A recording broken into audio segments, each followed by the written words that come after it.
ICC T20 world cup जारी है। इस पर बात करने के लिए हमें स्पोर्ट्स एनालिस्ट इरफान ज़हीर साहब ने ज्वाइन किया है। इरफान साहब, अफगानिस्तान और श्रीलंका का मैच अभी जारी है, किस टीम का पलड़ा आप भारी देखते हैं? देखिए, ऑब्वियसली श्रीलंका थोड़ी सी बैलेंस साइड है जी, और थोड़ी सी बेहतर क्रिकेट खेलती है। इवेंचुअली आगे देखते हैं किस साइड पे जाता है, बट अब ओवरऑल देखा जाए तो बड़े अच्छे मुकाबले हो रहे हैं और तमाम टीम बड़ा टफ टाइम दे रही हैं। इवन जो हम कहते हैं कि सेकंड या थर्ड ईयर की टीम थी वो भी अब सुपर 12 में आके अच्छा परफॉर्म कर रही हैं। पहले होता था वर्ल्ड कप में एक आधा अपसेट होता था, बट अभी इस वर्ल्ड कप के अंदर हम देखें तो 3-4 अपसेट हो चुके हैं। तो उस लिहाज से ये जितनी भी थर्ड ईयर की टीम्स भी हम देख रहे हैं, ये भी बड़ा अच्छा परफॉर्म कर रही हैं और मेरा ख्याल है कि ये ब्यूटी भी है T20 की कि इसमें कोई एक ऐसा स्पेल अच्छा हो जाना, बैटिंग के अंदर 3-4 ओवर किसी की पावर हिटिंग हो जाना, उससे गेम इंटायरली चेंज हो जाती है। बिल्कुल। तो लेट्स सी किस साइड पे जाती है। पाकिस्तान का नेक्स्ट मैच किसको देखते हैं थर्ड को और इंडिया का भी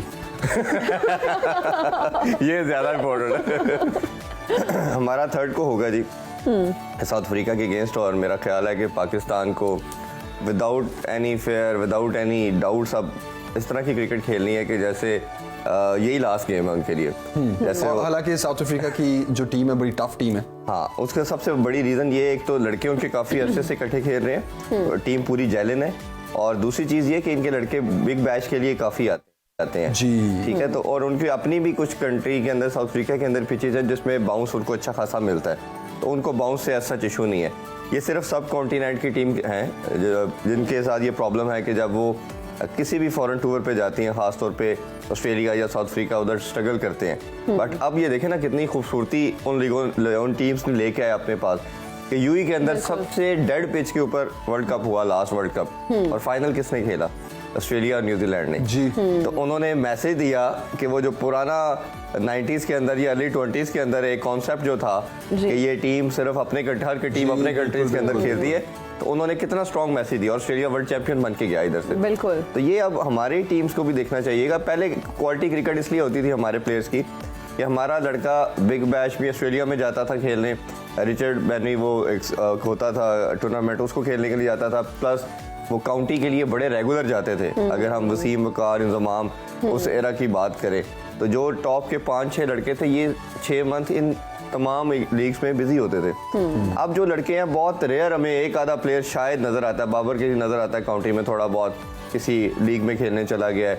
अगर लड़के जाते भी हैं तो सिर्फ T20 की हद तक थोड़ा बहुत जाते हैं, और वो फिर एक्सपोजर की कमी आ जाती है मेरा ख्याल है। और PCB को भी चाहिए। अभी कुछ लड़कों से मेरी बात हुई, I don't want to take the name, उन्होंने कहा कि हम जब डिमांड करते हैं PCB से तो हमें वो NOC नहीं प्रोवाइड करते। मैं ये कहने लगा था कि इजाजत मिलेगी तो बेचारे को मिलेगी ना। ये भी बहुत, और वो खुद भेज रहे हैं, इंग्लैंड वाले NOC दे रहे हैं, खुद भेज रहे हैं कि आप IPL खेल के आओ, उधर कम से कम तुम्हें 20-25 मैच खेलने को मिलेंगे। PSL के अंदर जाओ, इधर तुम्हें 15-20 मैच खेलने को मिलेंगे, तो मैक्सिमम उन कंडीशन को यूटिलाइज करो। बल्कि PCB तो शायद टाइम से पहले ही बता देता है कि अब आपका पैकेज ये है और आपने इतने मैचेस सालाना खेलने हैं। हाँ। आप साल में इतने बाहर खेल सकते हैं, लेकिन उस दौरान जब भी हम आपको बुलाएंगे आपने वापस आना है, तो पूरा पर्चा पड़े ना अगर। हाँ, वो मैंने बिल्कुल देखा हुआ है। ऐसे ही उसमें सबसे पहले ये कि आप 3 लीग की अलाउ करते हैं, साल के 3 लीग आप आउट ऑफ द कंट्री जाके खेल सकते हो, लेकिन जो क्लॉज नीचे आ जाती है कि national duty is the first duty और with our permission you can गो।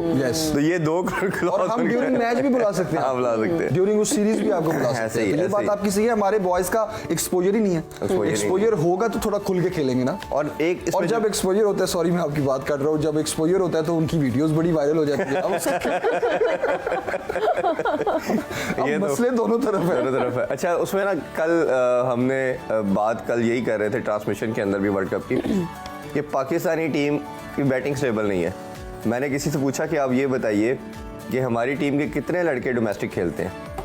आपकी बेस ग्राउंड जो है, जिसने आपको नर्चर करना है, आपको बनाना है, वो तो आपकी जो डोमेस्टिक है। हाँ। उसने कहा जी, सोचने के बाद कोई भी नहीं। उसने कहा एक है इफ्तिखार के डोमेस्टिक खेलता है, उसके अलावा आपकी पूरी टीम के अंदर प्लेइंग 11 में कोई भी आपकी डोमेस्टिक नहीं खेलता।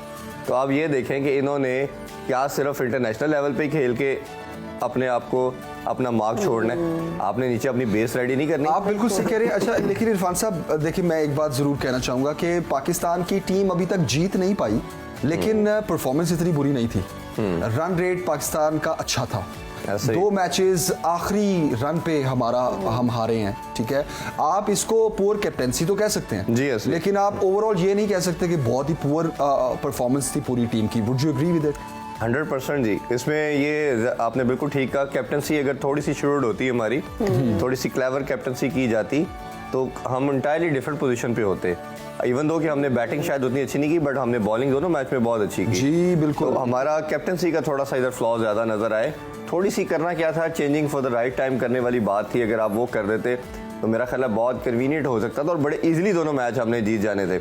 अब वो सारे का सारा जो प्रेशर आ चुका है वो बाबर पे आ चुका है इस टाइम पे। बिल्कुल, और बहुत ज़्यादा प्रेशर कल जिस तरह हमने अदनान अकमल साहब को भी दावत दी, हाँ उनके जी। कजन थे, तो उन्होंने भी कहा हमने, बल्कि मैंने और हिना ने उनसे पूछा तो आप तो नाइट क्रिकेट उनके साथ अक्सर खेलते हैं, कहता उधर तो मिडिल ऑर्डर खेलता है। वो कल से वीडियो काफी वायरल हो गई है। कहता है उधर तो हमें ओपन कराता है, खुद मिडिल ऑर्डर खेलते हैं। अच्छा, कैप्टेंसी के जो मसाइल हैं वो आपको नहीं लगता कि बाकी टीम्स में भी आ रहे हैं इस ड्यूरिंग? अच्छा, मैं सिर्फ इसमें एक और चीज ऐड करता चलूं। कामरान अकमल के भी एक स्टेटमेंट आई है परसों। उन्होंने भी ये कहा है कि मैं अपने चाचू से बात करूंगा। तो जाहिर पता है उनके चचा के बेटे हैं बाबर, के बाबर को कैप्टेंसी से हटा देना चाहिए, क्योंकि बाबर सिर्फ अपने फादर की बहुत सुनता है, क्योंकि उसकी परफॉर्मेंस जो हैम्पर हो रही है ये कैप्टेंसी का प्रेशर है और ये शायद उस तरह परफॉर्म नहीं कर पा रहा। तो मैं उनसे बात करूंगा। तो मेरा ख्याल है अब ये इतना ज्यादा प्रेशर बिल्ड हो रहा है कि उनके घर तक ये चीज मैसेज आ रही है। तो शायद ये ऐसा हो जाए ओपनर ना जाए। इरफान साहब और मैं इस पे कल बहुत बात की हमने, बहुत ज्यादा बात। किसी और को अब चांस दें, थोड़ा सा नहीं देखिए, आप change हमेशा करें। होता क्या है कि आप जब किसी जगह पे परफॉर्म कर रहे होते हो तो फिर तो ठीक है, हाँ जी। बट अगर नहीं आ रहा, वैसे मैंने कल आपसे एक स्टैट शेयर किया था, अगर ये दोनों 25 से अबव आउट नहीं होते तो हमारा पार स्कोर जो है वो 160 है। अगर लेट्स सपोज ये आउट हो जाते 25 तो से फिर बिलो भी- तो 157 है। वहाँ तो तीन कोई 3 रन का फर्क है। तो इट्स बीन कई प्रॉब्लम है। दूसरा आप जो कैप्टनसी का पूछ रहे थे, देखिए कैप्टनसी की आई रखना ना मैनेजमेंट का या बोर्ड का बहुत नेसेसिटी है कि आप किसी बंदे को पहले से देखें कि ये कैप्टनसी वाली तमाम स्किल्स हैं। जैसे धोनी में हमें नजर आती हैं, या इमरान खान हमारे एक नजर आते थे, यूनुस खान का मैं नाम लेना चाहूँगा, उनके अंदर ये स्किल थी।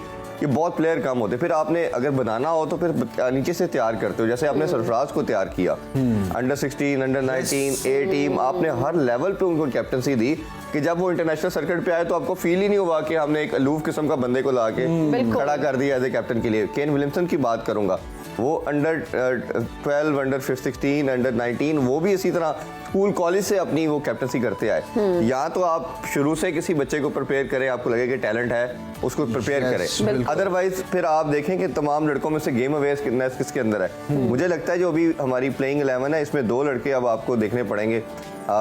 रिजवान के ऊपर भी आ रहा है कि नाम, लेकिन रिजवान की गेम सेंस तो अच्छी है, बट उनकी अपनी परफॉर्मेंस भी समहाउ T20 के अलावा दोनों फॉर्मेट में अंडरमाइन है, वो कोई बहुत अच्छी नहीं है। बट उसमें अब गेम सेंस के लिए शादाब आपके पास थोड़ा अच्छा है, दूसरा मेरा ख्याल है, लेकिन उससे ज्यादा एडवांटेज आप लोग शहनशाह अफरीदी को दे रहे हैं क्योंकि वो अग्रेसिव ज्यादा है। उसने जिस तरह लाहौर के अंदर को टाइटल जिताया है, तो ये है। और हमारा सब कॉन्टिनेंट का मैंने एक प्रॉब्लम देखा है, हम करते क्या है कि जो सबसे बेस्ट प्लेयर है ना टीम का उसको कैप्टन बना देते हैं। अभी जैसे इंग्लैंड ने भी ये गलती की। हालांकि कैप्टेंसी जो है वो एक इंटायरली डिफरेंट चीज है। कैप्टेंसी में आपने पूरे अपने मेंबर्स को साथ लेके चलना है और जो बेस्ट परफॉर्मेंस है वो बिल्कुल ही एक अलग चीज है। अभी जैसे जो रूट को उन्होंने बनाया तो उन्होंने 1 साल के अंदर रियलाइज कर दिया, 1-1.5 साल के अंदर वो कैप्टन कमोडिटी नहीं है, उन्होंने हटा के जो बेन स्टोक को लगा दिया। और हमारा भी ये सिलसिलाकार है, इंडिया का भी यही है कि जो बेस्ट प्लेयर होता है उसको लगा देते हैं। हालांकि आपको देखना ये पड़ेगा गेम अवेयरनेस, गेम सेंस किसके अंदर ज्यादा। मसला इसमें एक प्रॉब्लम एक और भी है जमील, बोर्ड क्यों फंसता है इस पॉइंट पे आके। वो इसलिए फंसता है, मेरी बोर्ड के एक काम से बात हुई कि आप ये क्या ब्लडर मारते हो कि जो बेस्ट प्लेयर होता है उससे क्या है, आप मुझे ये बताएं किसकी जगह पक्की है टीम में। कोई प्लेयर 11 में किसी की जगह ही नहीं है। Exactly. जो आपको लगे कि तीनों फॉर्मेट खेल सके, अनसर्टेन ये कहते बाकी प्लेयर्स रहेंगे या नहीं, उसने कहा सिर्फ आपकी टीम के अंदर बाबर और सेकंड आपको शहनशाह अफरीदी है, जिसको हम पूरी प्लेइंग 11 में हम सोचते हैं कि ये 1 साल हमारी टीम का परमानेंट मेंबर है। उसके अलावा हमारी नजर में कोई ऐसा प्लेयर ही नहीं है जिसको हम समझें कि ये पूरा। आपने प्लेइंग 11 की बात की और शहनशाह अफरीदी की बात, दोनों से रिलेटेड मेरे ज़हन में एक सवाल आ गया, शहनशाह अफरीदी क्यों परफॉर्म नहीं कर पा रहे इन मैचेस में? इंजरी उनकी नी इंजरी जो बोला जाता है, जब आपके लिगामेंट टेयर आपका जो अंदर से फटता है नी का, और फास्ट बॉलर जिस तरह जिस पेस पे भागता है मेरे तो कई डॉक्टर से भी बात की और प्लेयर से भी बात की, शोएब अख्तर को भी इंजरी थी मेरी, उनसे भी बात हुई थी। ये सेट कि ये तो 8 से 10 मंथ का टाइम है, इसकी रिहैब इतनी जल्दी नहीं होती कि आप फौरन से आएँ। अभी ये यंग है, शायद इस वजह से रिकवरी जल्दी कर रहा है। अगर ये थोड़ा सा एज में 27, 28 या उससे अबव होते तो might be he will taking for the year. तो अभी इसी वजह से इसी परफॉर्मेंस और आपका जब 1 मंथ तो ये बता रहे थे कि मैंने बिल्कुल ही इवन आई कुडंट वॉक। तो जब आप वॉक नहीं कर सके, गेम प्रैक्टिस नहीं है, आपने प्रैक्टिस नहीं, क्योंकि क्रिकेट तो आपको पता है खास तौर पे फास्ट बॉलिंग, बैटिंग में फिर भी होता है कि आपने 1 मंथ बिल्कुल ले ऑफ किया और उसके बाद आप आगे रेस्ट करवा देना चाहिए। 100% करवाना चाहिए था आपने। आप बुमराह की मैं एग्जांपल ले रहे हैं, आप बुमराह से की एग्जांपल मैं कोट करना चाहूंगा। बुमराह को भी नहीं इंजरी है, तो इंडिया ने क्या किया, उन्होंने वर्ल्ड कप का रिस्क नहीं लिया। उन्होंने कहा कि हम एक प्लेयर को खराब नहीं कर सकते, क्योंकि नी इंजरी अगर आपकी वर्स्ट हो जाए तो आपका कैरियर खत्म हो सकता है। क्योंकि आपका रिस्क लेना ही नहीं चाहिए। ब्रेटली की मैं मिसाल इधर लेना चाहूँगा। ब्रेटली को नई इंजरी थी, वो 1-2 दफ़ा खेले, फिर जो इसके थे न्यूजीलैंड के बॉलर थे, उनको ये प्रॉब्लम आया। वो वारेन हारिस थे, ऑस्ट्रेलिया की इंजरी हुई, इंजरी में प्रॉपर उसमें रिहैब नहीं किया, उसी के साथ खेले तो कैरियर खत्म हो गए। तो इसमें बहुत ज़्यादा आपको एग्जांपल्स मिलेंगी। तो ये तो सबसे डेंजरस इंजरी होती है, बहुत मोहतात रहने की जरूरत है। फास्ट बॉलर का 2 चीज़ों का सबसे ज़्यादा उसका यूज़ होता है, नी और दूसरा बैक। जैसे आपको वकार यूनुस का हमें पता है कि उनकी बॉलिंग पूरी वो जिस तरह लीथल बॉलिंग करते थे, बैक इंजरी से वो खत्म होगी। बड़े बहुत एग्जांपल है, मोहम्मद जाहिद की बात करें, बहुत से एग्जांपल। वो ऐसा था बॉलर कहते थे। आपकी बात ठीक है कि शाहीन शाह अफरीदी को रेस्ट करवाना चाहिए था, आप नहीं इसमें। और आपने आपको देखिए आपके पास लॉट समहाउ मैनेजेबल थी, आपके पीछे हसनैन था, धानी था, तो आप कर सकते थे कि आप एटलीस्ट वर्ल्ड कप गुजारा जा सकता था। ऐसा नहीं था कि इसके साथ ही। इरफान साहब थैंक यू वेरी मच, बहुत शुक्रिया हमें ज्वाइन करने के लिए। और बड़ी एक लंबी डिस्कशन होगी मैच पे। अब देखते आने वाले मैचेस हमें जो है वो क्या दिखाते हैं कि पाकिस्तान के स्टैट्स क्या होंगे।